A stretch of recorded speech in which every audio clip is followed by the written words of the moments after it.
Estimados doctores, muy buenas noches.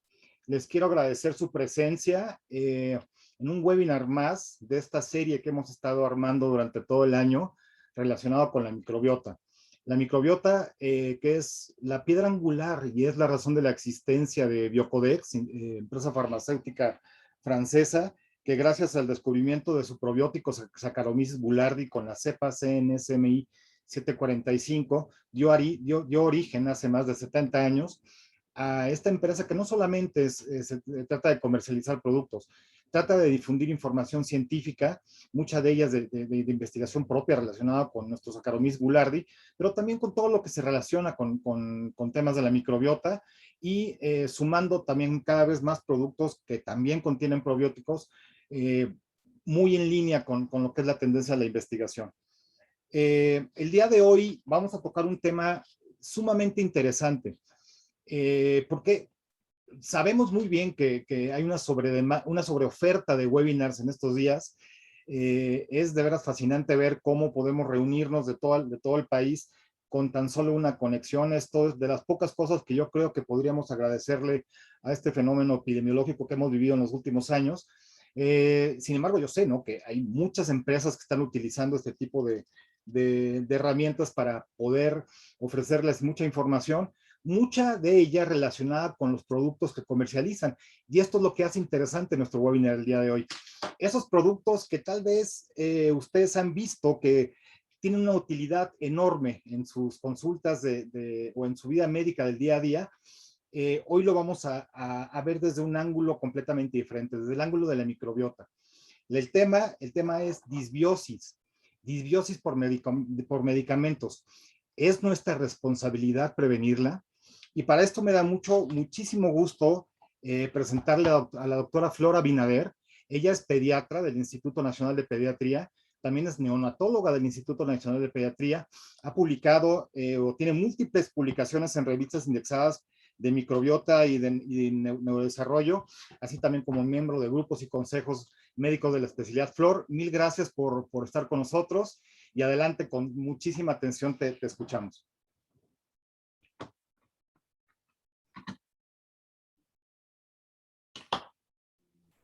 Muchísimas gracias. Gracias a todos por estar aquí, porque también sé que ya estamos en esta pandemia regresando a la normalidad, bueno, normalidad, que tenemos consulta, que ya estamos haciendo un cambio en este nuevo estilo de vida. Y sin duda yo sí creo que es responsabilidad de todos nosotros, pero bueno, vamos a platicar de este tema que la verdad a mí me fascina y es la microbiota y la disbiosis por medicamento. Y entender, sin duda, que nuestro principal objetivo es conocer esta maravilla de la microbiota, en donde sí sé que ha sido un boom, que no es un tema ya nuevo, en donde antes se llamaba flora intestinal, pero a través del genoma humano en el 98 y del MetaHit en el 2001 y el 2008, a través de toda esta investigación científica, cambian el nombre de flora intestinal, ahora microbiota, en donde sabemos que tenemos microbiota en todas partes de nuestro cuerpo, principalmente en el tracto gastrointestinal, y en donde sabemos que no tan solo se encuentra en el cuerpo humano. Y bajo esta necesidad y esta importancia de la microbiota, Rogan Brown, que es un artista espectacular, hace esta imagen que la verdad es que yo casi la pongo en todas mis presentaciones, porque hace esta representación como de arrecife de coral, lo hace por el Día Mundial de la Microbiota, que ya hay Día Mundial de la Microbiota, hablando un poco de que el 100% de todo el ecosistema está compuesto por microorganismos, en donde anteriormente sabíamos que solamente habían bacterias, ahora obviamente ya sabemos que no, que hay virus, que hay parásitos, que hay un nuevo grupo que son las arqueas, que también hay un nuevo grupo de bacterias en investigación, en donde comenzamos ya a través del genoma y a través de los genes de estos microorganismos a saber un poco más de cuáles son sus funciones, cuál es el impacto también a corto y a largo plazo. A su vez, si hacemos una correlación del ecosistema, que es un poco lo que podemos ver en esta gráfica, sabemos que de este 100%, El 95% pertenece a este ecosistema, 3% al reino animal, que es un poco lo que podemos ver aquí, y solo un 10% al cuerpo humano. Entender esto es, sí, claro, que darle la importancia, considerándolo ya actualmente como un órgano, como parte de, en donde sabemos que estos microorganismos tienen sus propios genes y a estos propios genes se le denomina microbioma, en donde hay más de 100 trillones de microorganismos, 95% de ellos se aloja en el tracto gastrointestinal, en donde sabemos que si hacemos una comparación, 150 de los genes del cuerpo humano pertenecen al microbioma y uno al cuerpo humano. Entender eso es darle también, claro, el impacto y también la importancia que tiene. A su vez, la diversidad aquí sí importa y en donde sabemos que hay más de 10.000 tipos de microorganismos cumpliendo funciones muy claras y específicas. Entender que si también nosotros tenemos un desbalance del microbioma, se sabe que el 90% de las enfermedades generales se debe a un desbalance del microbioma, en donde antes considerábamos que, claro, que hay mucho más bacterias, pero ahora se está viendo que hay una relación de 5 virus por uno de bacteria, y en donde también se sabe que la construcción del microbioma es de manera individual. Es como una huella dactilar. ¿Y por qué es una huella dactilar? Porque depende de la construcción de la misma, depende de esa diversidad y de esa abundancia, en donde sabemos que la construcción son los cimientos para el futuro de este niño, en donde claro que depende del tiempo, de la etapa de la vida, hasta dónde vive, ¿saben? Como las diferentes regiones geográficas, en donde actualmente el consenso actual de microbiota intestinal habla que la composición actual depende de individuo y especie, en donde, ¿por qué hablamos que es una huella dactilar? Porque claro, que depende de diferentes factores, es decir, cómo nace este bebé, sabemos que lo mejor, como el gold standard, es que nazca por parto, porque aquí se comienza a desarrollar todos estos microorganismos, porque comienza la estabilización, también cómo se alimenta este bebé que pueda recibir lactancia materna, porque la lactancia materna está rica de todos estos microorganismos que comienzan a formar este otro 30% de la microbiota en su instauración. Pero imaginémonos que, claro, que sabemos entonces que la microbiota depende más del medio ambiente que de la propia genética para poderse desarrollar. Y depende, claro, de nosotros poder fomentar esto, que nazca por parto, que se reciba lactancia materna, que cuando reciba alimentación complementaria esté rica en todos estos microorganismos, pero también que nosotros tenemos que considerar una parte importante en estos primeros años de vida, que es la utilización de los medicamentos, en donde consideramos, claro, como un perturbante fuerte para la microbiota, y en donde podríamos decir, claro, a ver, Flor, sabemos, y esto todos lo sabemos, que los antibióticos lastiman la microbiota, y sí, es el mayor porcentaje de perturbación fuerte de la microbiota, pero que también existen múltiples medicamentos que me producen sin duda un desequilibrio de la estabilidad del microbioma y de la microbiota, en donde no sabemos cómo es esta recuperación, entendiendo que la recuperación es impredecible un poco, y en donde si nosotros ponemos la atención ahí, es poder cuidar a este niño y prevenir enfermedades crónico-degenerativas en el presente, en el futuro también.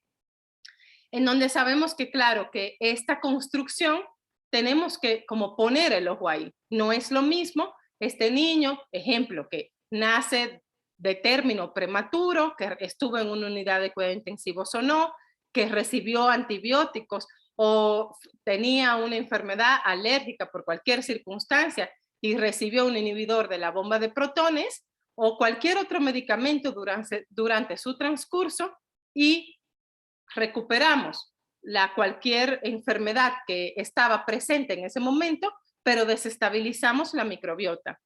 Poder hablar hoy de esto es sin duda poder hablar de la importancia de la misma. Y hablar de esto es saber que la microbiota tiene funciones espectaculares, en donde actúa, sabemos que la forma en que el sistema inmune aprende es a través de los microorganismos que enseñan al sistema inmune. Sabemos que el 80% del sistema inmune madura, se desarrolla y aprende a través de la microbiota. A su vez, sabemos que funciona como antimicrobiano, porque todos los microorganismos hacen como una película, haciendo una integridad barrero-hematointestinal. Es decir, que cuando llega el microorganismo patógeno, cuando quiere entrar, pues protege también. A su vez, produce metabolitos para que, como bacteriocinas y así, para que cuando lleguen los microorganismos patógenos, estos también puedan eliminarlo. A su vez, hay algo espectacular también que es el eje cerebro-intestino. Sabemos que el segundo cerebro es nuestro intestino. Sabemos que hay más neuronas en el intestino que en el propio cerebro. Sabemos que hay una conexión bidireccional cerebro-intestino en donde comparten neuronas como dopamina, serotonina, en donde si nosotros tenemos una estabilidad de la microbiota, va a haber una conexión en diferentes vías que vamos a ver más adelante en este eje cerebro-intestino y el impacto que también tiene en la salud mental. También hay algo interesantísimo, que es la función metabólica. Imagínense que la microbiota se considera actualmente como, y lo pongo entre paréntesis, obvio, como un órgano, el órgano más comparable al hígado en términos metabólicos. Poder hablar de esto es sin duda ponerle la importancia al rol metabólico. Sabemos que me ayuda para absorber vitaminas como vitamina K, por eso a recién nacido le ponemos vitamina K, o hierro. Sabemos que para poder absorber hierro necesitamos el medio ácido. ¿Y quién me da el medio ácido? Sin duda los microorganismos. También hace una función interesante con los medicamentos, porque la función metabólica que hace de los medicamentos es cuando el paciente ingiere el medicamento por vía oral, se activa y se metaboliza a través del tracto gastrointestinal, también sabemos que a través del hepatocito, y se activan las diferentes enzimas y metabolitos del microbioma. Es decir, llega el medicamento, en la luz glandular está la enzima y este ayuda o afecta al metabolismo del intestino, proyectando una función de absorción, farmacocinética y farmacodinamia elemental. También se hizo un estudio interesante en esta parte metabólica del microbioma y el medicamento, en donde se habló, así se llama, el proyecto del microbioma, en donde se hizo un estudio de más de 3013 enzimas que funcionaban para poder producir estos metabolitos, activar de forma directa las enzimas que tienen estos microorganismos para hacer la función bidireccional del medicamento. Un ejemplo en esta parte metabólica es que si nosotros tenemos, voy a poner la digoxina se activa por esta enzima de glucósido reductasa a través de un microorganismo que es la ergetela lenta. Otro ejemplo característico es que la levodopa se activa en dopamina por la tiroxina, pero quien hace la interacción es el Enterococcus fecalis. Esto indica que no tan solo el medicamento, sino los metabolitos que pueden ser metabolizados por las enzimas hacen el impacto en el microbioma y permiten la absorción. Entonces, si nos damos cuenta en esta parte metabólica, la microbiota, bueno, y en todas las otras áreas del eje cerebro-intestino, protección, inmunomodulador, la microbiota tiene funciones importantes en diferentes áreas y en diferentes sistemas. Y hoy, para poder hablar de la microbiota, sin duda tenemos que hablar de la estabilidad o de la desestabilidad. Y a esto se le denomina eubiosis y disbiosis. ¿La eubiosis qué es? Pues es donde todos queremos estar. Ahí está puesto nuestro objetivo. Pero ya vimos que depende de múltiples factores poder estar en equilibrio. Y bueno, y también sumen que este niño tiene que estar pues en ecuanimidad total, sin estrés, haciendo ejercicio, nutriéndose bien, y que cualquier otra condición lo puede llevar a desestabilizar la microbiota. O también en el adulto, por supuesto, ¿no? Entonces, considerar que nuestro objetivo va a estar puesto en llevar constantemente a nuestro niño o a nuestro paciente a este equilibrio, a esta salud, a este bienestar, y a esto se denomina eubiosis. Ahora bien, disbiosis, ¿qué es? Ese es el desequilibrio. Es la posibilidad de nosotros estar en un círculo permanente de enfermedades, de desarrollar enfermedades ya crónico-degenerativas que pueden condicionar ya problemas permanentes para la salud, en donde nuestro objetivo está puesto ahí. Damos medicamentos, estamos en una situación de vulnerabilidad, el paciente está hospitalizado, está recibiendo, ¿no? Como todos estos factores, nació por cesárea, no se alimentó adecuadamente, tiene algún síntoma gastrointestinal, bueno, pensemos en la disbiosis para llevar a este paciente a eubiosis y evitar justamente otras enfermedades.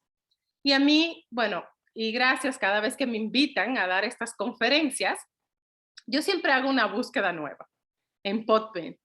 Y entonces hago una búsqueda como para ver qué nuevo, qué término nuevo se arroja alrededor de la disbiosis. Y entonces, claro que cada día surge una investigación nueva. Es decir, una disbiosis me puede conllevar a problemas dentales, de cavidad oral, enfermedades mentales como Parkinson, ¿no? O autismo en los niños, o enfermedades metabólicas como obesidad, alergias alimentarias, diabetes mellitus tipo 1, tipo 2, o estructurales como divertículos, o infecciosas como diarrea, vaginosis, o algo tan importante que puede desencadenar en mamás embarazadas una disbiosis a niños prematuros con restricción de bajo peso, de restricción del crecimiento o hipertensión. Y todo esto, claro que tiene evidencia científica y sustento. Poder conocer esto hoy es, claro, poner entonces la mirada en la disbiosis para evitar estas consecuencias.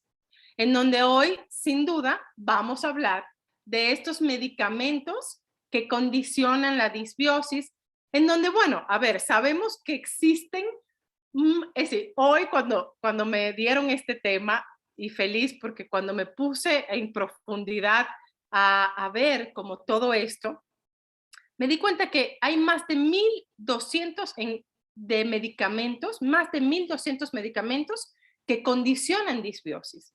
En donde si nosotros hacemos una relación de un 100%, claro que sabemos que los antibióticos es el top número 1 de disbiosis. Estamos hablando de un 78%. Y 53% de estos medicamentos que son también antimicrobianos. Y un 24% de medicamentos no bacterianos, que aquí yo también pondría el ojo. Yo creo que hemos estado como muy afinados en donde si damos antibióticos, cuidamos la microbiota para que no llegue a disbiosis. Ahora, ¿qué pasa con ese otro 24% o ese también 53%? Es decir, utilizamos de forma, en la mayoría de los casos, indiscriminadamente, recetamos AINES, inhibidores de la bomba de protones, antipsicóticos, metformina, laxante, estatinas, que se sabe que tiene un impacto directo en la microbiota. Y ahora, ¿por qué es esto? ¿Cuál es el mecanismo de acción? ¿Cómo lo hace el medicamento? En donde sabemos que un poco la influencia del medicamento como factor de riesgo, ya sabemos un poco lo que ya platicamos, ¿no? La parte genética, donde sabemos que la mayor exposición es el ambiente. La salud, la enfermedad, cómo se nutrió este paciente, cómo está nutrido y qué medicamentos adicionales ha tomado. En donde sabemos que sin duda la microbiota es responsable del metabolismo de estos medicamentos a través de dos formas diferentes. El paciente se toma el medicamento y entonces el metabolismo del medicamento es a nivel hepático o a nivel intestinal, hepatocito o enterocito. Y esto llega a la microbiota y comienza a hacer todo el metabolismo, de forma directa o de forma indirecta. De forma directa es que los microorganismos, un poco lo que platicamos, ¿se acuerdan en la función metabólica? Hace un impacto a través de las enzimas bacterianas y produce metabolitos bacterianos. O de forma indirecta, en donde comienza a través de la parte genética de los microorganismos y hacen una inhibición o inducción que codifica las enzimas de este metabolito. Ahora bien, lo interesante es cómo está esa microbiota. Si está perfecto, pues estamos súper bien. Si no, pues hay que ver cómo afecta la biodisponibilidad de este medicamento, en donde sí sabemos que los microorganismos modulan la exposición de este medicamento, la variabilidad del medicamento o la potencialidad también del medicamento. Y entonces, entender esto es saber, bueno, tenemos este metabolito, ¿cómo se va a expresar? Entonces, se puede expresar a través de la farmacocinética, de cómo se va a absorber, cómo se va a distribuir, cómo se va a metabolizar o cómo se va a eliminar también del cuerpo, y también qué acción va a tener este medicamento, es decir, la farmacodinamia, en donde o se expresa como algo tóxico en el cuerpo porque se crea otro metabolito, o se expresa como algo terapéutico.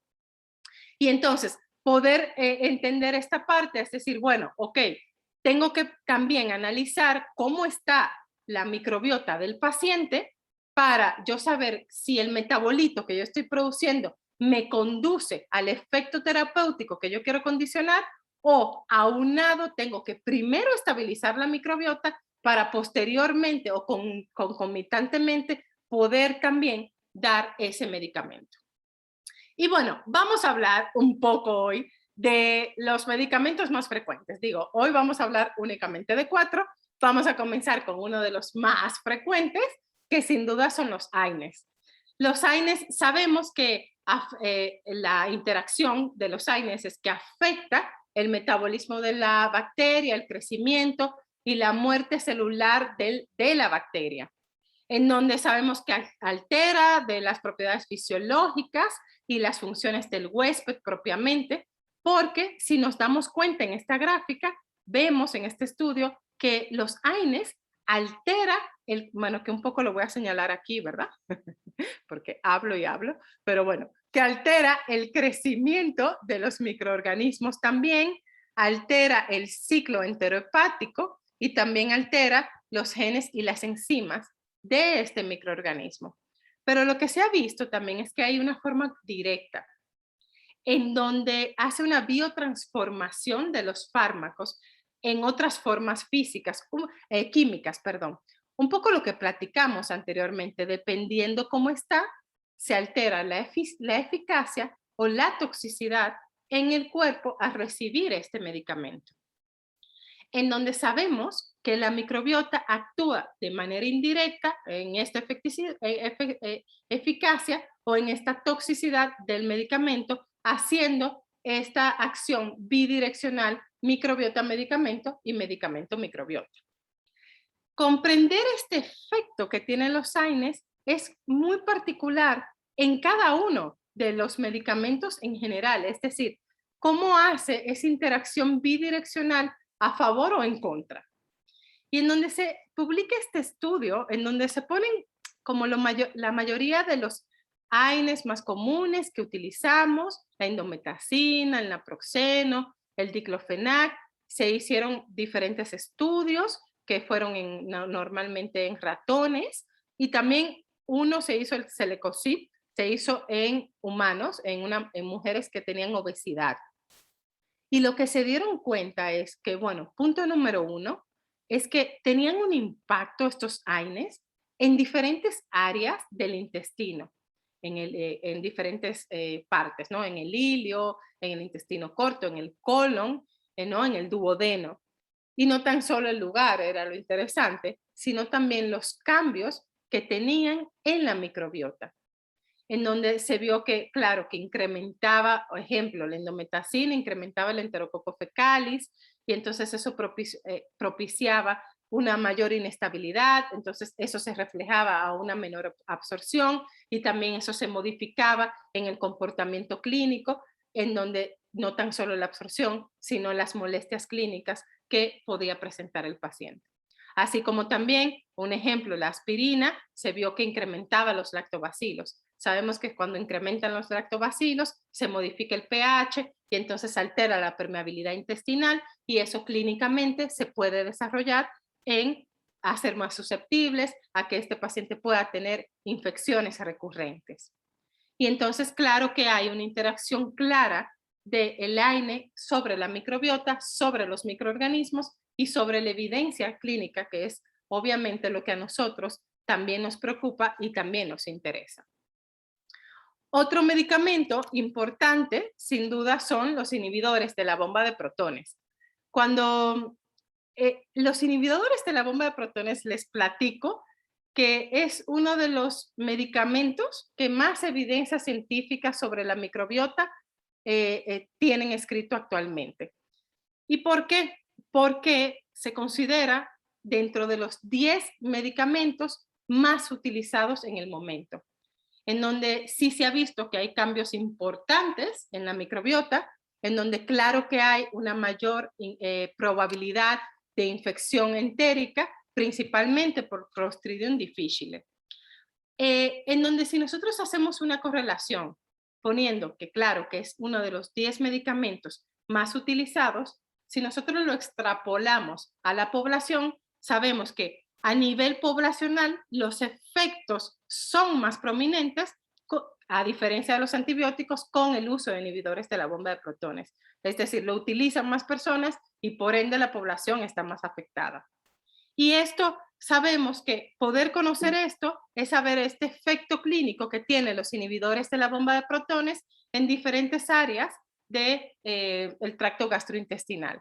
Y aquí publican este artículo, que a mí la verdad se me hace súper interesante, en donde podemos ver cómo cambia dependiendo de la porción del estómago, del colon o el intestino, los cambios de la microbiota con el uso de los inhibidores de la bomba de protones. Aquí podemos ver un ejemplo que en esta primera porción incrementa estos tipos de bacterias, principalmente Clostridium difficile, y potencializa el desorden de, ejemplo, de esófago de Barrett, de cáncer de esófago, de esofagitis, o en el cuerpo disminuye el Helicobacter pylori, en donde estos pacientes desarrollan pues mayor incidencia de úlcera péptica o de cáncer gástrico, o ya en el intestino un sobrecrecimiento bacteriano o la posibilidad de tener una mayor predisposición también a infecciones y a Clostridium difficile. Y entonces, bueno, conocer esta información es, bueno, no tan solo le doy un inhibidor de la bomba de protones, como también considerar este uso individual, si es necesario o no, si es necesario, pues bueno, ayudar a este paciente a evitar estos desórdenes que pueden tener potenciales en el presente y también en el futuro. A su vez, se hace este estudio en 2016 en usuarios que utilizan inhibidores de la bomba de protones en comparación con pacientes que no utilizan inhibidores de la bomba de protones. Los puntitos azul son los que no lo utilizan y los rojos los que sí utilizan. Y se toman muestras fecales y muestras orales. Y entonces lo que se ve es que claro que hay un cambio consistente de la microbiota menos saludables de los que usan los inhibidores de la bomba de protones en comparación con lo que no la usan. Y esta diferencia hace una consonancia importante en los cambios que predisponen, como un poco lo que vimos en el artículo previo, a infecciones como Clostridium difficile o a toda la predisposición que platicamos anteriormente. Poder hablar de esto es claro, también igual, considerar que si se tiene que utilizar, a poder hacer un acompañamiento para evitar sin duda la disbiosis. A su vez, también podemos ver la metformina. Bueno, que la metformina se utiliza, es uno de los medicamentos que más se utiliza para la diabetes, en donde se ha visto que, claro, que tiene un impacto fundamental en la microbiota a través de diferentes vías, incrementando E. coli, disminuyendo bacterias intestinales, también produce bacterias que son productoras de gas y entonces produce esta permeabilidad también intestinal, y en donde parte de lo que habla de este estudio es que efectivamente los pacientes que recibieron metformina incrementó E. coli y disminuyó estas bacterias que son protectoras y que cumplen las funciones microbianas intestinales secundariamente. A su vez, tenemos estos antipsicóticos y el impacto que tiene en la microbiota, en donde, no sé si se han dado cuenta, pero en los últimos tiempos, y bueno, y también, claro, correlacionado con todos los factores ambientales, hemos ido en incremento con las enfermedades mentales, así como también con las enfermedades alérgicas y demás. Y estos medicamentos como antipsicóticos, antidepresivos, anticonvulsivantes o drogas de abuso, o nicotina o alcohol o santina, sabemos que tiene un impacto directo en la microbiota. ¿Por qué? Porque como comentamos en las funciones de la microbiota, existe esta conexión cerebro-intestino, en donde el cerebro-intestino desde una manera muy sofisticada se conecta a través de 3 vías por la microbiota: a través del sistema inmune, liberando citocinas, a través de los neurotransmisores que actúa sobre el giro, el hipotálamo, la amígdala, y a través de esta parte endocrina liberando péptidos. Imaginémonos entonces que este eje por una disbiosis no esté conectado. ¿Qué realmente está pasando con nuestros pacientes? Y aunado, le damos medicamentos antipsicóticos, secundariamente antidepresivos y demás, lo que estamos generando es un círculo vicioso en donde incrementamos el riesgo concomitante de enfermedades psiquiátricas, mentales, neurológicas, etc. Otro medicamento que utilizamos con muchísima frecuencia, que yo creo que últimamente hemos tenido un poco más de control, pero es una exponencialidad importante, es el uso de antibióticos. Imaginémonos esto: llega el paciente con un proceso infeccioso bacteriano, le damos antibiótico, pero bueno, también tiene fiebre, entonces le damos un AINES, pero bueno, también esto, y entonces queremos proteger la acidez o la irritabilidad y le damos un inhibidor de la bomba de protones. Y entonces un poco platicamos de 3 medicamentos que hoy ya lo acabamos de mencionar, en donde claro que con solo un medicamento como es el antibiótico condicionamos sin duda una disbiosis. Y entonces, ¿por qué es esto? ¿Qué condiciona el antibiótico en la mmicrobiota? Y aquí vemos un enterocito normal, en donde cumple con todo lo que acabamos de platicar en esta conferencia: nació por parto, se alimentó bien, pudo tener esta diversidad y abundancia, el sistema inmune está funcionando a la perfección y estamos completamente protegidos. Y entonces, bueno, tenemos una infección bacteriana, sí hay que darle antibiótico, y entonces, como estamos anteriormente, le damos el antibiótico al enterocito. ¿Y qué pasa realmente? Cuando le damos el antibiótico, si se dan cuenta aquí, disminuimos la diversidad del intestino, hacemos una disrupción de la homeostasis del epitelio y reducimos el moco, incrementamos todo el proceso de citocinas. El sistema inmune aún está defendiéndonos, pero si se dan cuenta, ya no está toda la diversidad que necesitamos para que nos sigan protegiendo. Y después, bueno, pues disminuye la diversidad, y lo que pasa aquí es que le damos hincapié a que puedan llegar otros microorganismos patógenos, ¿no? Haciendo esta permeabilidad intestinal, desarrollando, como activando todo el sistema inmune y produciendo sin duda un ambiente inflamatorio con cambios permanentes, con infecciones que son crónicas, como este paciente que, bueno, tenía un proceso infeccioso, vamos a poner de vías respiratorias, el paciente ya se recupera de las vías respiratorias y a la semana el paciente, pues bueno, presenta algún proceso de diarrea. ¿Y por qué es este proceso de diarrea? Por el impacto que tiene el tratamiento antimicrobiano en la microbiota intestinal. Y esto es secundario como a diferentes mecanismos. Sabemos que se puede perder la resistencia de colonización, lo que da hincapié a que puedan crecer otros organismos patógenos como el Clostridium la Cándida, Klebsiella y Salmonella, produce toxinas y produce diarrea. Otra parte que es metabólica, en donde se altera toda la función metabólica, los carbohidratos no se absorben, me produce una diarrea osmótica secundaria a la secreción osmótica de agua. O disminuye los ácidos grasos de cadena corta, porque sabemos que la microbiota produce ácidos grasos de cadena corta y nutre al enterocito, pero aquí lo disminuye y produce secundariamente también una diarrea. Y poder entender esto como haciendo como un resumen de esta parte, es decir, que sin duda los medicamentos, todos los factores de riesgo puede condicionarme aquí. En donde ya esto de pensar solamente en el presente ya pasó a la historia. En donde sabemos que nosotros tenemos que pensar un poco más allá. Primero crear los cimientos, primero crear la estabilidad. Pero si estamos en disbiosis, también dar un paso adelante y saber cuáles son estas consecuencias. En donde si nos reflejamos en las funciones de la microbiota, sabemos que si hay una alteración metabólica, puede condicionar a obesidad, a trastornos, bueno, también en el eje cerebro-intestino, a los trastornos neurológicos. En esta parte metabólica también a las infecciones, condicionando diarrea y otras infecciones que pueden ser crónicas, alergias en primera instancia alimentarias o de cualquier otra índole.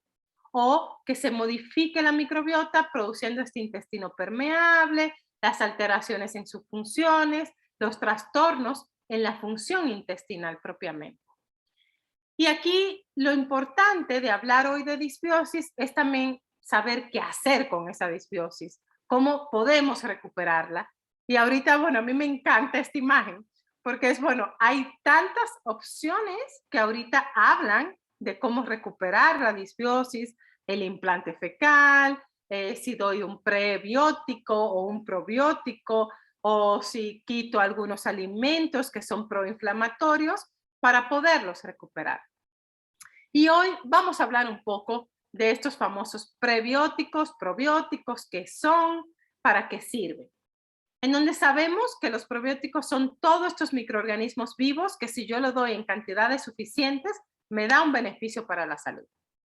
Los prebióticos son estos polisacáridos, oligosacáridos, esta famosa fibra que yo lo obtengo a través de diferentes alimentos que ayudan a nutrir la microbiota y que en la microbiota tienen funciones más allá de, de solamente alimentar a los microorganismos que están ahí.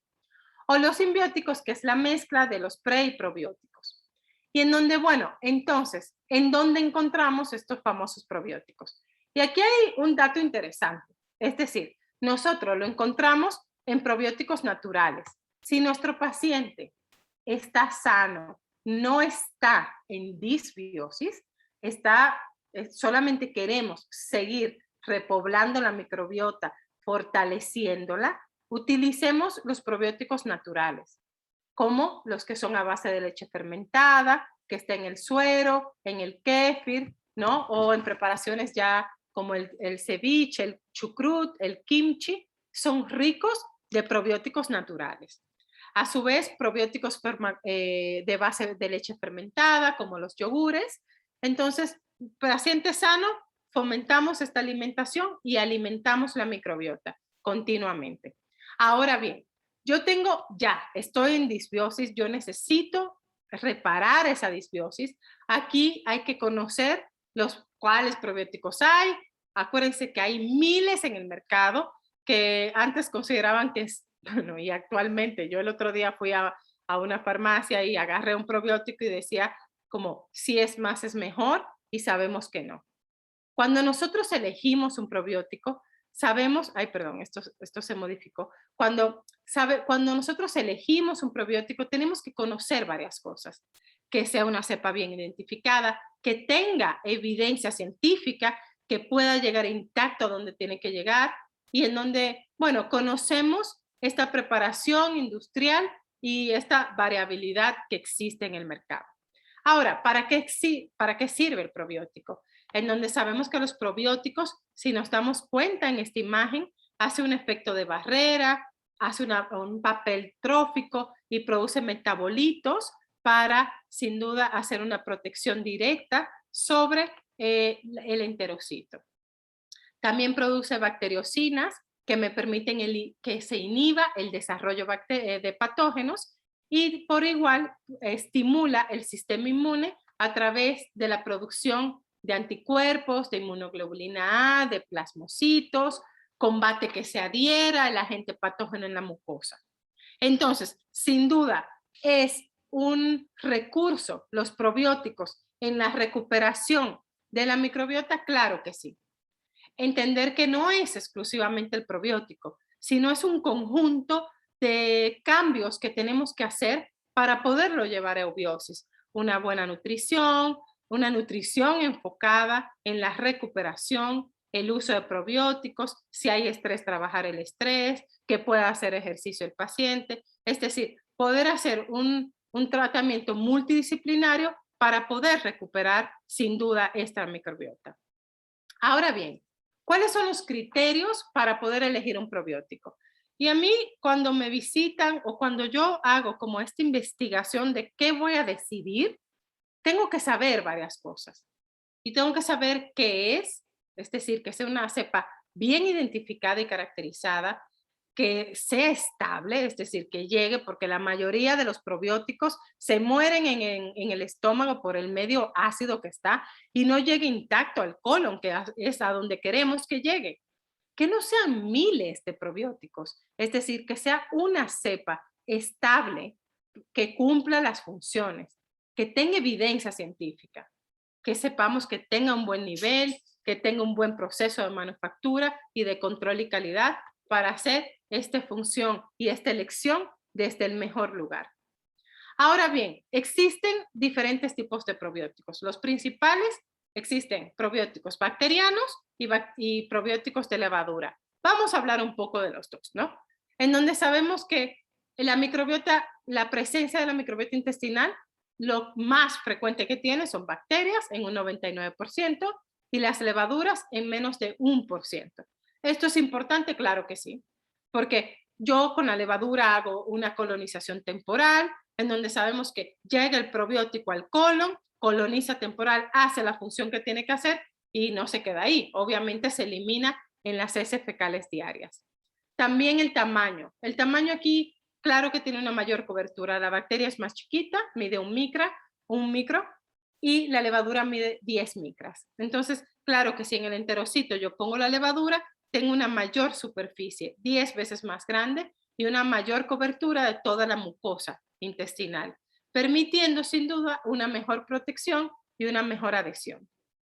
A su vez, comparte el mismo material genético la bacteria con la bacteria, sí.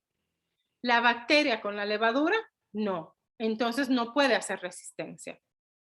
¿La levadura es más ácida que la bacteria? Sí. ¿Eso es bueno? Claro que sí, porque puede sobrepasar el medio ácido y puede cumplir las funciones que necesitamos cumplir.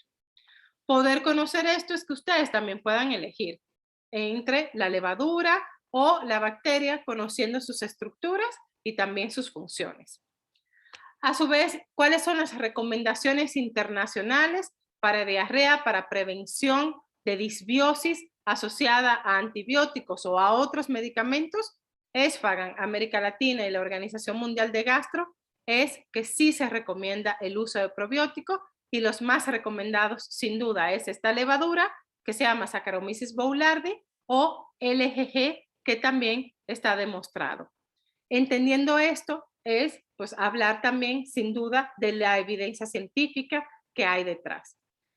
Y un poco lo que platicábamos de el nombre, el apellido, si tiene evidencia científica o no, es hoy poder hablar de este nombre y apellido y esta taxonomía que es el Saccharomyces boulardii. Es esta cepa que tiene nombre, apellido, CNCMI 745, en donde sabemos que tiene un mecanismo de acción impresionante, actúa sobre 7 vías y 3 sitios de acción, luminal, trófica y de la mucosa, en donde sabemos que en la parte luminal, en la parte metabólica, actúa sobre incrementando los ácidos grasos de cadena corta, mejorando entonces la actividad de la microbiota y mejorando la morfología y la función del enterocito, permitiendo que se reabsorba agua y que se reabsorba también el sustrato.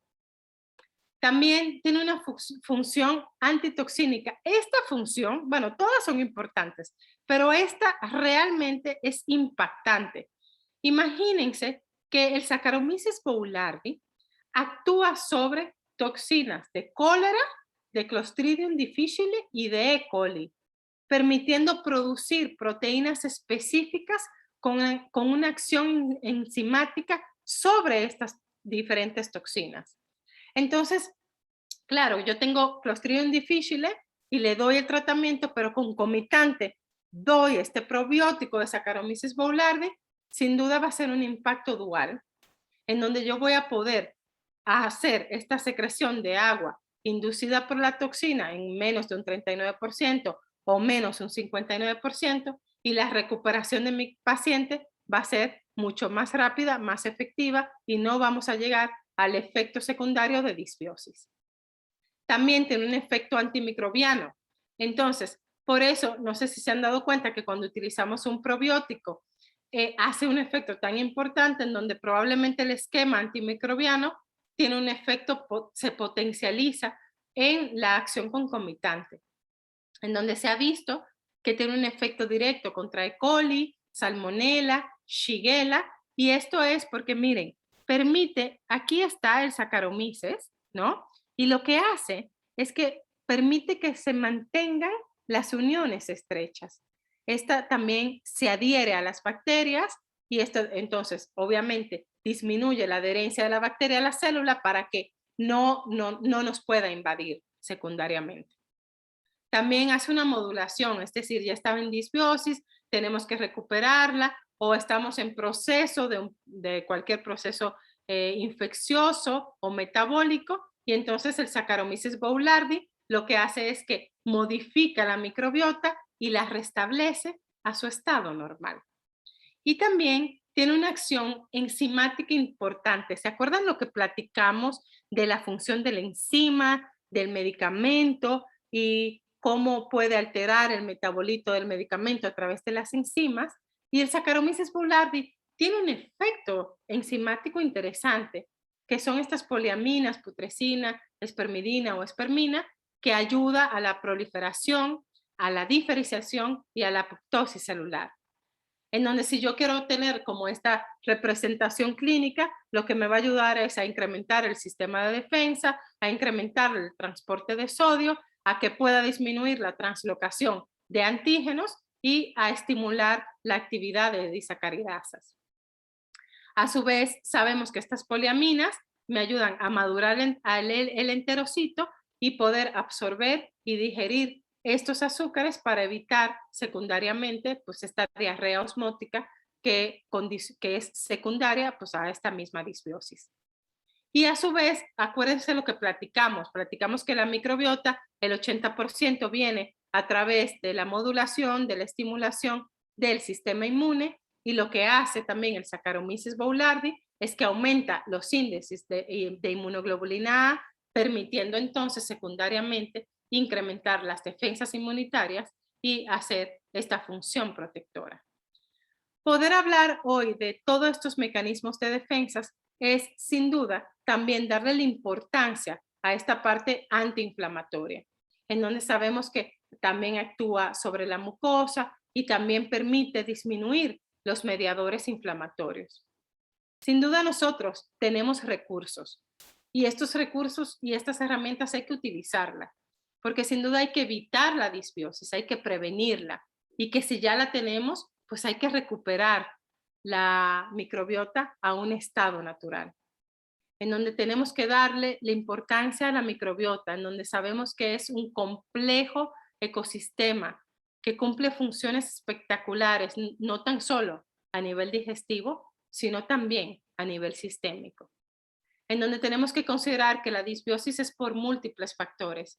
Y hoy, hablando de medicamentos, sabemos que hay más de 1.200 medicamentos que pueden llegar a esta disbiosis y que pueden conducir a enfermedades a corto y a largo plazo. en donde tenemos esta oportunidad, que es este probiótico que tiene gran evidencia científica, que cumple con todos los mecanismos de acción para poder hacer un tratamiento, una recuperación de esta disbiosis a una eubiosis. Y es este Saccharomyces boulardii, CNCM y 745.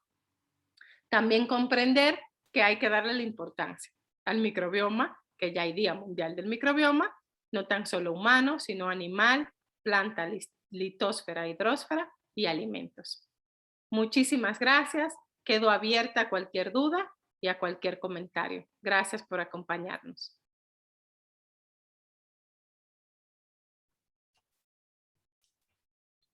Doctora Flora Minader, muchas gracias por esta plática tan directa, tan clara. Yo creo que es un tema súper interesante. Y para empezar toda la dinámica de preguntas y respuestas, yo creo que hay un comentario que me gustaría hacer para alinearnos un poco con el impacto que tiene hablar de disbiosis por medicamentos.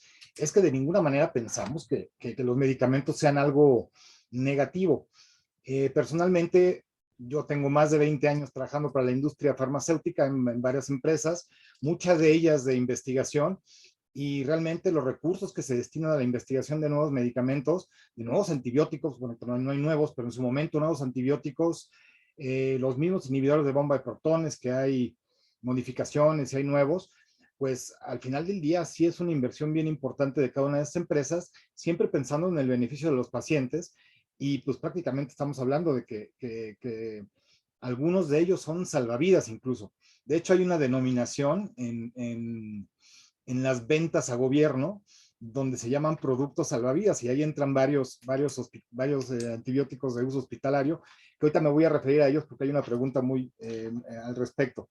Sin embargo, para entrar en tema, me llama mucho la atención el concepto que tienes de comparar la microbiota con el hígado, cuando sabemos la cantidad de funciones que tiene el hígado.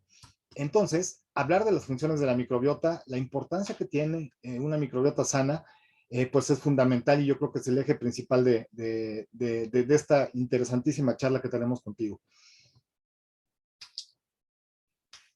Ahora, yéndome un poquito a detalle, voy a empezar por la mitad. En la revista GOT, en el año de 2019, se publicó un artículo que a mí se me hace uno de los más interesantes, porque a mí me encanta este tema de la microbiota, pero es de los más interesantes porque en épocas recientes hablamos del nuevo orden mundial y todo tipo de cosas apocalípticas. Pues justamente el artículo se llama El nuevo orden intestinal inducido por antibióticos, y describen la aparición de una nueva bacteria que no estaba descrita desde luego, que se llama, es un poquito difícil de pronunciar, Borcafalci ceftriaxensis. Entonces, evidentemente está asociada al uso de ceftriaxona. Ahorita en el chat de la plática les voy a dejar la liga para que se vean. No está descrito qué hace, si es muy mala o muy buena, no se sabe qué hace. Lo interesante del tema no es necesariamente la bacteria en sí, sino la razón por la cual existe esta bacteria. Te comentaba antes de entrar, y ahora ya voy a callar porque la plática es totalmente tuya. Te comentaba antes de empezar la plática que nosotros como empresa farmacéutica tenemos datos del mercado en México, y hoy podemos hablar de más de 60 millones de unidades vendidas en un año de antibióticos, con toda la regulación. Los tres más vendidos son evidentemente esta cefalosporina, ceftriaxona. Número 2, la combinación amoxicilina ácido clavulánico, y la número 3, la amoxicilina solita, sin el ácido clavulánico. Entonces, mi pregunta va hacia esto. Un producto tan importante, que a veces se asocia con el mismo AINE o con un inhibidor de bomba de protones, no lo vamos a dejar de utilizar, es herramienta de todos los días. ¿Qué tenemos que hacer? ¿A qué nos tenemos que dirigir cuando estamos abordando un paciente así? Gracias. Y bueno, es una excelente pregunta, porque claro, no es no dejarlo de usar. Yo lo que siento es que primero tenemos que darle la importancia.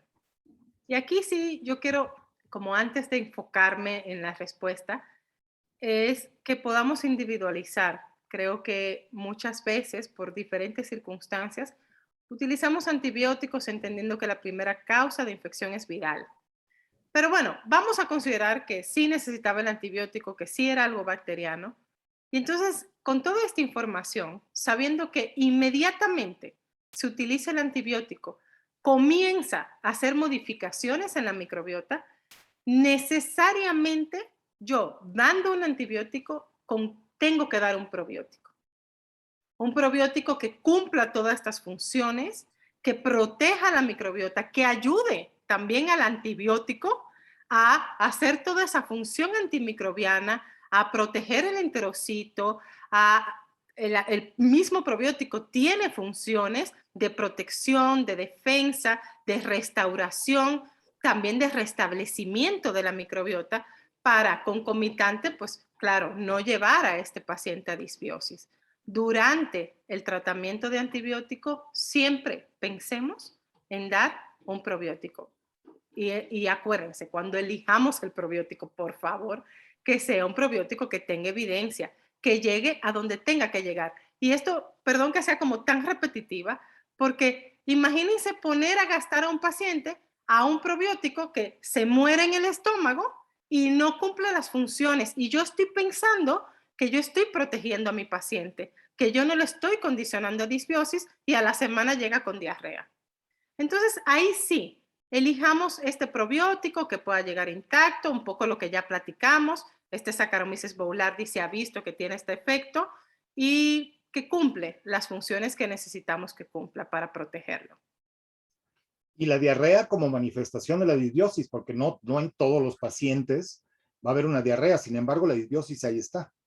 Exacto, porque eso es algo como súper interesante. Me han llegado muchos pacientes de Flores que me dieron este tratamiento, yo ya me sané de la infección gripal bacteriana que tenía, no sé, y ahora no sé, como que no salgo del circuito.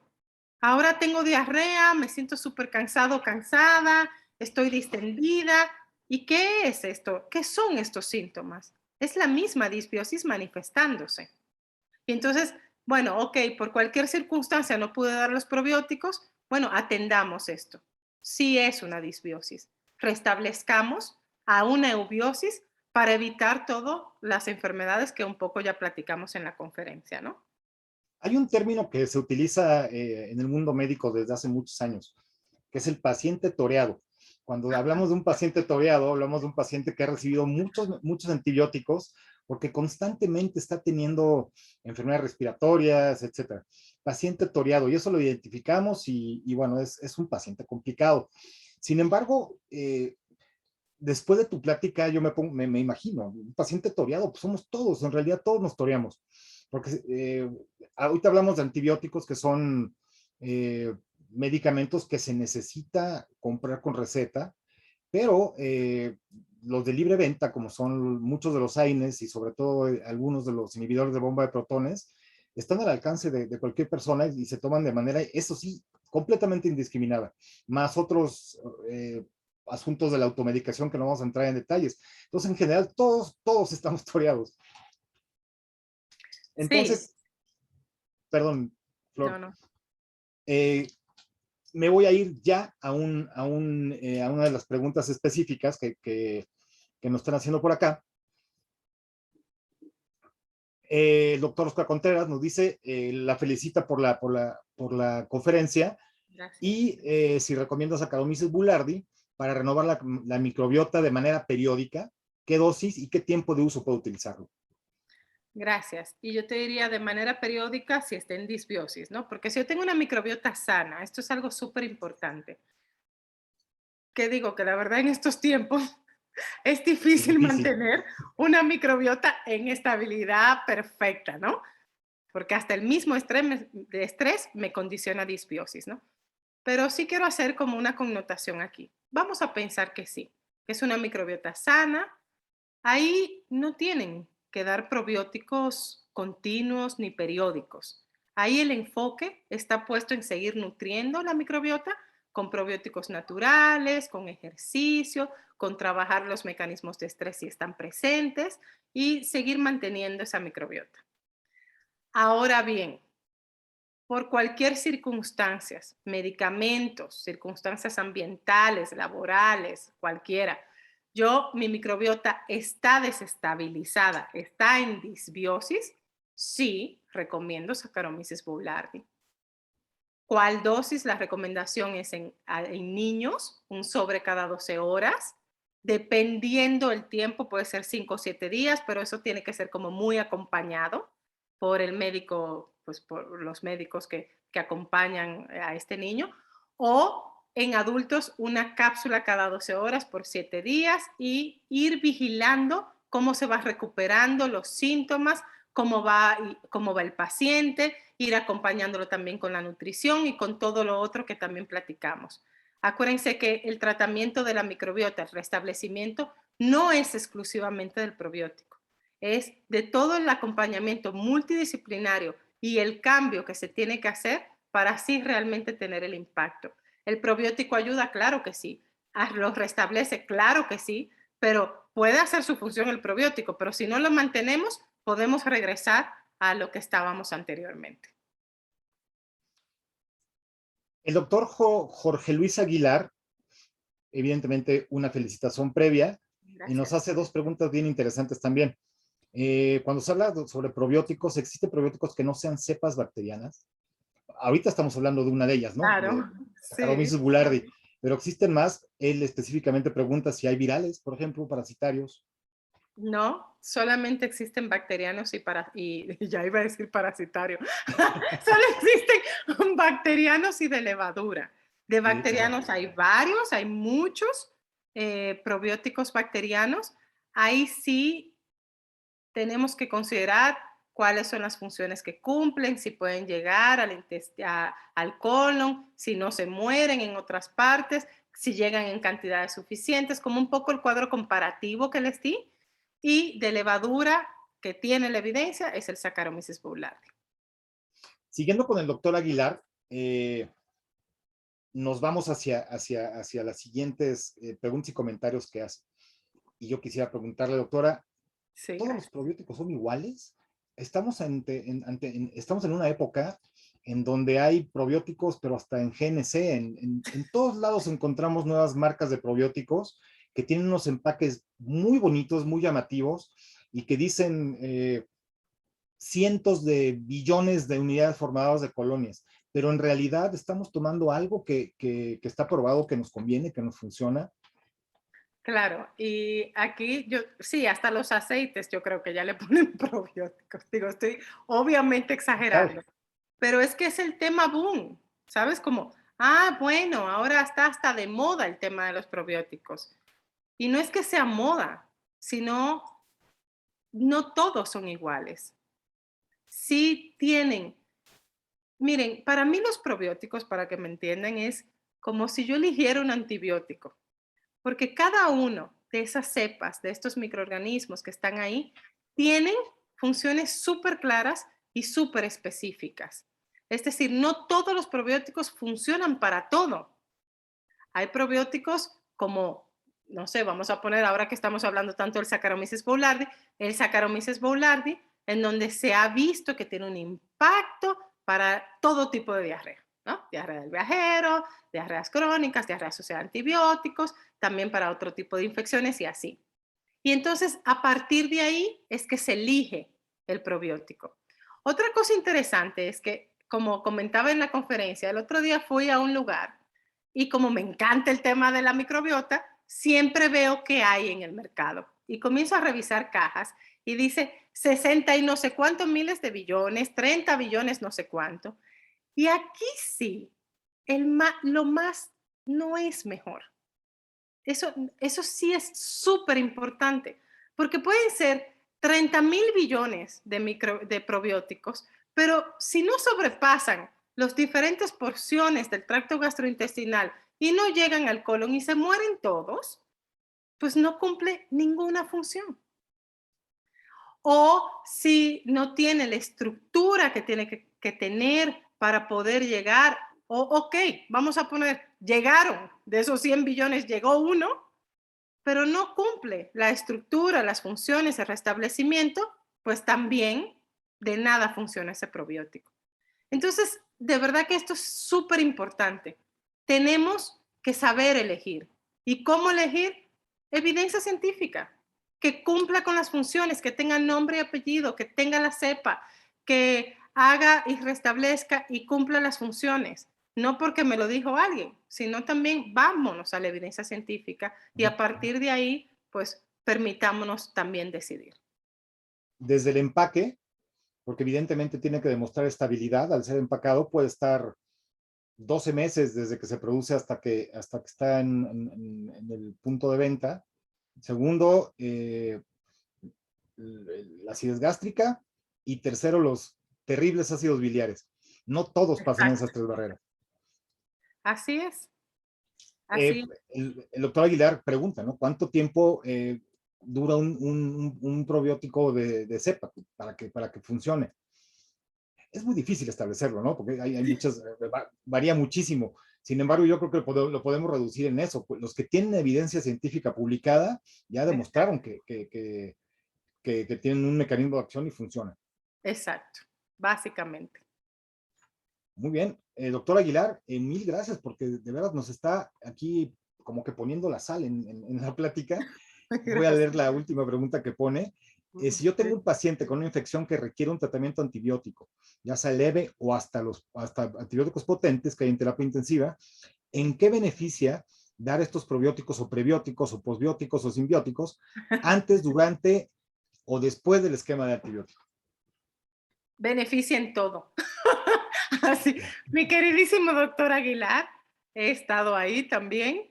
Eh, lo ideal es que pueda durante en terapia, es decir, bueno, en terapia intensiva hay que condicionar varios factores, pero vamos a condicionar a este paciente que está en su domicilio tomando antibióticos vía oral y entonces, claro, lo que hacemos dándolo durante o si no lo di durante por cualquier circunstancia, dándolo después, antes puedo como medio mantener la microbiota fuerte, pero lo ideal sería durante y si no lo di, bueno, posterior al tratamiento. Me ayuda, pues ayuda al antibiótico, ayuda como antimicrobiano, ayuda, no sé si vieron el mecanismo de acción que actúa sobre diferentes toxinas. ¿No? Suprendo, el paciente tiene cólera o tiene Clostridium difficile o tiene una salmonela o una shigella, se ha visto que tiene un mecanismo de acción en donde funciona también como antimicrobiano. Ayuda a toda esta parte metabólica, también hace este restablecimiento e incrementa el sistema inmune produciendo inmunoglobulina A. Entonces, si se dan cuenta, no tan solo es restablecer la microbiota, sino también ayudar al cuerpo, al antimicrobiano, a que se potencialice esa función.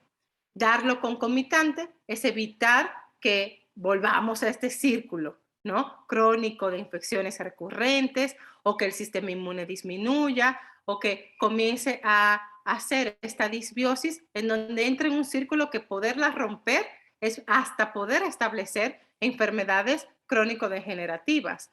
Entonces, sí yo lo invito, doctor, a que pueda, durante el antibiótico, dar concomitantemente el probiótico. Y lo complemento con una pregunta súper interesante a ver, se me fue el nombre de la doctora, ahorita lo recuerdo. No, aquí está, la doctora Ana Belén Lara, porque estábamos hablando de pacientes complicados. Entonces ella pregunta si también está indicado en el caso de usar antibióticos no orales, antibióticos parenterales. Sí, también, por supuesto. No Sí, van directo a la antibióticos. mucosa, pero el efecto sistémico. Sí, sí, totalmente. Acuérdense que nosotros tenemos microbiota en todas partes de nuestro cuerpo. Acuérdense que ese antibiótico repercute en la microbiota intestinal, aunque no lo tome vía oral, por todo este mecanismo metabólico que platicamos el día de hoy y esta interrelación bidireccional que tiene medicamento con el huésped y viceversa. Entonces, sin duda, antibiótico intravenoso, intramuscular o por cualquier otra vía, sí poder ayudar a este paciente a darle concomitantemente un probiótico. Y otras dos preguntas súper interesantes de la doctora Ana Belén Lara. las estoy leyendo aquí en en las dos vías que tenemos, pero se va ligando. Esto habla del gran Sí, interés que está sí. generando el tema de microbiota, disbiosis, probióticos, en la práctica de veras, en lo de todos los días. Pregunta a la doctora algo que también pues es bien habitual, ¿no? Sobre el cambio de la microbiota por inhibidores de bomba de protones, se presentó, hay estudios, pero ¿qué hay de los agonistas H2? Ranitidina, famotidina, todos estos. También. Yo no los puse porque, bueno, porque otro día en otra conferencia lo voy a poner, pero también tiene un impacto directo sobre el pH en las diferentes porciones del tracto gastrointestinal y también se ha visto un impacto en los microorganismos de la microbiota que conducen a diferentes enfermedades igual, a úlceras gástricas, a cáncer de esófago, a esófago de Barrett, también a infecciones, ¿no? Claro. Concomitantemente. Entonces, todo lo que modifique el pH en sus diferentes porciones del tracto gastrointestinal va a modificar la microbiota. Porque hay algo interesantísimo y es que lo que mantiene el pH en sus diferentes porciones, quien lo mantiene son los microorganismos. Entonces, si nosotros actuamos sobre esa modificación, sin duda vamos a actuar sobre la alteración de ellos. Bueno, esto sale un poco de lo de ranitidina y los H2, pero es como si yo altero este pH, altero mecanismos muy sofisticados del metabolismo de la microbiota, hasta modificando hasta su absorción de nutrientes y condicionando pues otras enfermedades también importantes, ¿no? Y a veces la famotidina la podemos encontrar hasta en el Oxxo. Yo soy fanático de la famotidina, me encanta, se me hace de lo mejor. Es Sí. muy interesante. Y entonces Seguimos con... imagina, es súper Sí, sí, sí. interesante, porque perdón que te interrumpa, porque es que No, no, al contrario. sí se ve mi pasión, ¿no? Por el tema, pero, y entonces ahí es que nosotros tenemos que decir, a ver, ¿por qué me estoy tomando la famotidina? Bueno, pues es que tengo muchas molestias y así. Ojo, tengo una disbiosis. Bueno, recupero esa disbiosis, modifico los patrones nutricionales, tomo probióticos y ya no tengo que tomar la famotidina, ¿no? En un caso, ¿no? Particular. Es regresar al estado de eubiosis. Esa es la respuesta, ¿no? Exacto. El doctor Fabio, perdón, doctor Fabio, no alcanzo a leer su nombre completo, pero pregunta por un paciente diabético que toma desde hace 12 años metformina, no tiene datos de disbiosis, pone entre paréntesis diarrea. ¿Qué puede hacer para evitar una disbiosis? Pero si tiene diarrea, pues sí tiene disbiosis. Menciona que no tiene datos de disbiosis y entre paréntesis pone diarrea, supongo que, Como ejemplo, como no tiene por ejemplo, diarrea. sí, habría que regresar a la pregunta, hace tres preguntas, ¿no? Que no necesariamente la diarrea es la disbiosis. Exacto. Eso es otro dato interesante. Como a donde siempre nos llevamos, y creo que es una muy buena pregunta del doctor, a donde siempre nos llevamos es, si yo tengo disbiosis, mi manifestación va a ser diarrea. Y no, es un mapa tan amplio de síntomas que imagínense, se pueden manifestar hasta con cansancio. Es un paciente que no tiene energía, que está cansado o que está distendido, o ni siquiera tiene que ser una manifestación gastrointestinal, porque acuérdense que nosotros tenemos microbiota en todas partes del cuerpo. Yo puedo tener hasta manifestaciones en piel, para que me entiendan, o puedo tener este moco constante que no se me quita, o me enfermo cada cierto tiempo de diferentes cosas, ¿no? Y eso también puede hablar de una desestabilización de una disbiosis, ¿no? Entonces, bueno, con este paciente que toma metformina, que obviamente tiene que tomarlo, entonces es sí ponerle puntos como muy claros de la parte nutricional, alimentos ricos en probióticos, ¿no? De forma natural. Sí, yo lo que haría con este paciente es que periódicamente, si le estuviera dando ciclos de probióticos para seguir manteniéndolo en eubiosis y no caer en estos procesos. Y trabajar mucho con el paciente con la parte nutricional, porque hay un tema, ¿no? Como que no puede tomar alcohol, que no puede tomar santinas, no puede fumar, como también condicionantes ambientales que también tienen un impacto directo en la microbiota. Es clarísimo, ¿no? Cómo vamos cerrando este círculo Exacto. y entendiendo cada vez más el concepto de disbiosis, que tiene poco tiempo, ¿no? No tiene más de 10 años, y creo que tiene unos 5 en donde se empezó a hablar ya de una manera eh, con mucha más, eh, con mucha más fuerza. Una muy puntual Sí, para ti, Flor. sí, gracias. La doctora Patricia López González agradece Gracias. y hay una felicitación por la ponencia. En pacientes lactantes, Ajá. frecuentemente utilizamos probióticos para la prevención de cólico de lactante. Ujú. ¿Cuánto tiempo es recomendable administrarlo? Ah, súper buena pregunta, doctora Patricia. Y sí, sí son recomendados. Digo, hay criterios como muy claros, como ejemplo que este bebé esté recibiendo, es decir, lo único documentado actual con el cólico de lactante es que el bebé tiene que estar con lactancia materna exclusiva, ¿ok? Eso es Entonces, importante. exacto, esto es súper importante. Si está con lactancia materna exclusiva, acuérdense que nosotros estamos como en un periodo de transición en donde la lactasa se está desarrollando, está inmaduro su sistema gastrointestinal y durante los primeros 4 meses acompañarlo con un probiótico para prevenir el cólico del lactante eh, tiene un efecto benéfico, siempre y cuando es lactancia materna exclusiva. Voy a complementar la pregunta anterior. Hablamos de metformina, pero la doctora Ana Belén Lara pregunta ahora del omeprazol. Hay Sí, pacientes que toman permanentemente inhibidores de bomba de protones, específicamente el omeprazol, que es de los que se venden libremente en la farmacia. claro. ¿Tiene que tomar el probiótico permanentemente Yo, o también yo puntos o respondería, ajá, yo respondería, mi queridísimo, igual como con la metformina, bueno, no, no igual. Ahí lo que yo verificaría, punto número uno, es por qué está tomando meprazol de periodos prolongados y continuamente.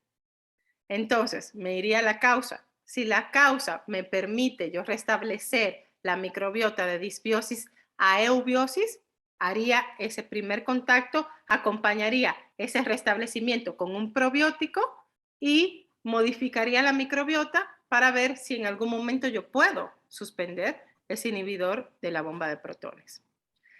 Si es una condición, como no sé, un esófago de Barrett, ¿no? En donde necesite un acompañamiento de un inhibidor de la bomba de protones, ahí sí yo me iría como la respuesta de metformina. Es decir, acompañaría en las diferentes áreas, nutrición, manejo del estrés, los condicionamientos ambientales y le daría ciclos de periodos de probióticos para mantener esa microbiota en estabilidad, en eubiosis. perfecto. Creo que estamos apuntando hacia eso. Exacto. Otro comentario también bien interesante. Normalmente el cansancio se le atribuye solo al estrés, siendo que puede verse concomitante una disbiosis al estrés y este provocar el agotamiento al cansancio. Creo que también se tocó en parte de la presentación, creo que específicamente en esa diapositiva donde está el intestino en medio y hablamos de algunos trastornos psiquiátricos y ahí se hablaba de ansiedad, estrés y todo esto. Así es, porque claro, imagínate, cómo yo tengo energía, también yo la tengo a través de la nutrición de los microorganismos en el enterocito, que produce ácidos grasos de cadena corta, que yo puedo absorber nutrientes, que puedo absorberme como esta parte metabólica que tiene la microbiota. Imaginémonos que no cumple ninguna de esas funciones o que yo tengo un intestino permeable. Entonces, sin duda, una de las traducciones va a ser cansancio, agotamiento, o va a ser algún trastorno mental también, ¿no? Que no lo relacionamos tanto, pero sí está completamente descrito, ¿no? Como esta depresión, ansiedad, cansancio. Entonces, eso sí hay que poner el punto interesante ahí, ¿saben? Como no tan solo nos vayamos con duérmete y descansa, Uh sino -huh. también atendamos probablemente la microbiota, estabilizándola, recuperas la energía y recuperas estos síntomas que están condicionados por la conexión cerebro-intestino. Perfecto. Flor, ¿dos más? Lo ¿Dos que más o...? yo feliz, todas las que quieran hacerme, con todo gusto. Perfecto, es que sí, sí llega a ser apasionante, pero sobre todo es de práctica inmediata. Mañana sería una gran noticia que el mensaje hubiera sido recibido y empecemos a modificar los hábitos de prescripción. Así es. Vamos, esto hace, te repito, hace 10, 15 años era muy poco frecuente, se sabía de los efectos de la microbiota. A mí personalmente, por ahí de 1987, ya me hablaban del Clostridium difficile asociado al trimetoprim, sulfamethoxazol. Hoy ya se sabe, pero muchísimo más de esto, y no solamente de ese, sino hablé de una bacteria nueva, la Ceftriaxenis.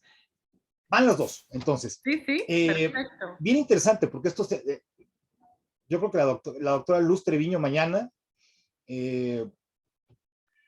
va a pensar cuando prescriba un antibiótico en qué momento es mejor darle el probiótico y cuánto tiempo hay que mantenerlo para prevenir esta desvíos por antibióticos. Gracias, doctora Treviño. Bueno, gracias, doctora Treviño, también, porque lo ideal es que, y aquí voy a ser muy global, medicamentos no antibióticos o antimicrobianos, tanto antibióticos, dar el probiótico durante el tratamiento. ¿Y qué tiempo? Lo recomendado es hasta el tiempo en donde le den el antibiótico. Si lo dan por 14 días, por 7 días, 7 días, pero siempre durante ese proceso. ¿Y qué hay del uso de antiparasitorios? Pregunta el doctor Ricardo Hugo Simorth. Espero haber pronunciado bien su nombre, doctor. ¿Qué hay Sí, del uso de antiparasitarios? sí, gracias al doctor. También, acuérdense que, como vimos, la estadística, el 74% de la disbiosis asociada a medicamentos es por antibióticos, pero también el otro 53, 54% de medicamentos no, es decir, antimicrobianos, que entra los antiparasitarios, también conduce disbiosis. Entonces, por favor, recuerden que hongos, bacterias, virus, parásitos, cualquier índole de esos tratamientos sea también acompañado con un probiótico. Tiene el mismo impacto en la microbiota. Flor, pues muchas gracias. Hay Ustedes. algunas preguntas más, están relacionadas también con el uso de micronutrientes y su relación Sí. con la disbiosis. No sé si la quieres contestar Ah, o... claro que sí, con todo gusto. Perfecto. Eh, Como Vicente Fernández, mientras el público aplauda, ¿tú cantas? no, y esto siento que es algo súper importante para todos. Creo que las Ok, preguntas nos nutrimos todos, ¿no? Sin duda, hay una deficiencia de micronutrientes, porque acuérdense lo que platicamos, una de las funciones de la microbiota es absorber vitaminas, minerales y nutrientes. Y entonces, si no está en estabilidad, no, los microorganismos, como no están en cantidades, diversidad, funciones, no va a permitir una absorción adecuada. No sé si se han dado cuenta que niños, o bueno, niños porque soy pediatra, pero adultos también, que tienen alguna condición metabólica, como ejemplo la obesidad, o pacientes con algún tipo de trastorno alimenticio, sí tienen un problema importante de absorción de nutrientes y sí están desnutridos. Y esto es sí secundario a la deficiencia de los micronutrientes en la microbiota y al impacto que hace. Entonces, por eso es como si le queremos a un paciente que tiene estos trastornos dar vitaminas y dar minerales sin restablecer la microbiota. ¿Qué estamos haciendo ahí? Pues gastando el dinero nada más, porque no va a ser ninguna función hasta yo no poder restablecer y llevarla a esta eubiosis, la microbiota. perfecto, doctora, súper interesante. Finalmente, por acá ya el último comentario de la doctora Janet Lisset Varela Huertero, que si le podemos compartir literatura donde podamos revisar sobre el uso de los antibióticos, como lo comentas. Yo le diría a la doctora Varela que busque su representante y le pida el metaanálisis de McFarland, que yo creo que es el más completo, es un metaanálisis en este caso es de uso de antibióticos y probióticos en adultos, pero es muy, muy completo, Sí. pero hay mucho. Y si no se lo da en una semana, doctora, ya no la reciba o lo reciba a su representante.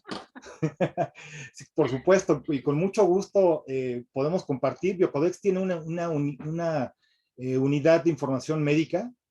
Por favor, pregunten a sus representantes por si quieren ver todo este tipo de literatura. Podemos proveerles de información y de algunas otras cosas, de la ceftriaxenis también. Podemos mandarles la información, todo esto. Por favor, acudan a su representante para que tengan más información y les podamos mandar estos estudios que están publicados.